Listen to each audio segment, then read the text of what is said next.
My name is Emad Habib. I'm a professor of civil engineering at the University of Louisiana Lafayette, and I also serve as the director of the Louisiana Watershed Flood Center. Winning this award is actually very special.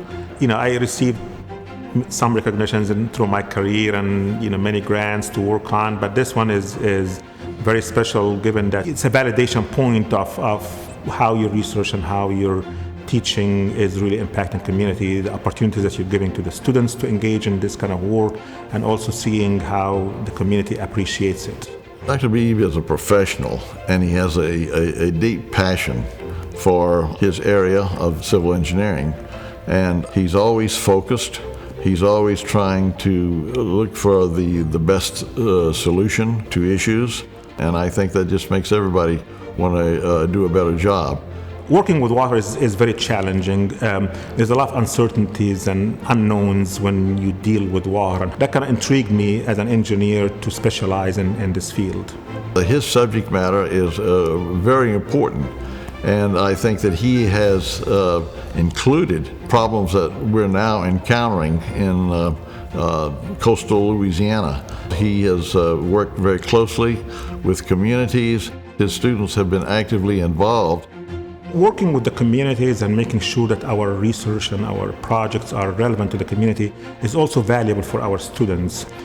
They get to work with community leaders, they get to get out of the classroom and start interact with the communities, and that's a unique experience actually that we don't get necessarily in the classroom. I think that his students come out well prepared. They're familiar with the specific issues and various locations. He's done a lot of work with flood mitigation, which happens to be of current great interest. It started really after the flood of 2016, when we started to see a gap in our community for the kind of tools and models that we develop here at the university. And then once we recognized that gap, we worked with several community organizations here in town and in the region to try to answer these needs that the communities have. And after a year or two, those tools have become very useful to the community, and we started using them in many projects that the community actually is looking at. He incorporates this information within the courses that he teaches, within the research that's being conducted, and so they leave the campus well informed on the basics, the principles, and they also have an idea of the application of those techniques. I always remind my students to think about who is the user, who is the beneficiary from the work that you do, trying to talk to them, trying to approach them and have a communication with it. You need to understand the problem, but you also need to understand it from the person who is going to actually use the product or the tool that you are developing in your research. I think his research benefits his students because it's being applied to real problems. He's worked with the Louisiana Watershed Institute. He and his students have produced solutions for mitigating floods on a real-time basis. A few years ago, we established the Louisiana Watershed Flood Center here at UL Lafayette, and we made a lot of, impact on the community. But I think we have come to a phase where we want to move to a next step on how the center can work with the community, developing open source tools that can actually benefit the industry and benefit the local governments in how they go about conducting their water management operations.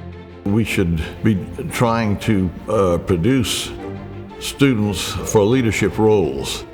And in doing so, I think the instructor himself has to be a leader, especially in those areas that they have a passion for and a background in. And I think that that's what he does quite extensively. Teaching has made an impact on me personally and professionally. I think it gives meaning to my research and the work I do technically. And it also made me a better person. So I feel it's really a profession that helped me be who I am, be a better parent, and be a better community member. If I was speaking to Dr. Habib, I would congratulate him and tell him how much of an honor it was to have him on our team. Actually, would like to thank my family and my wife and my kids for always supporting me, through what I do.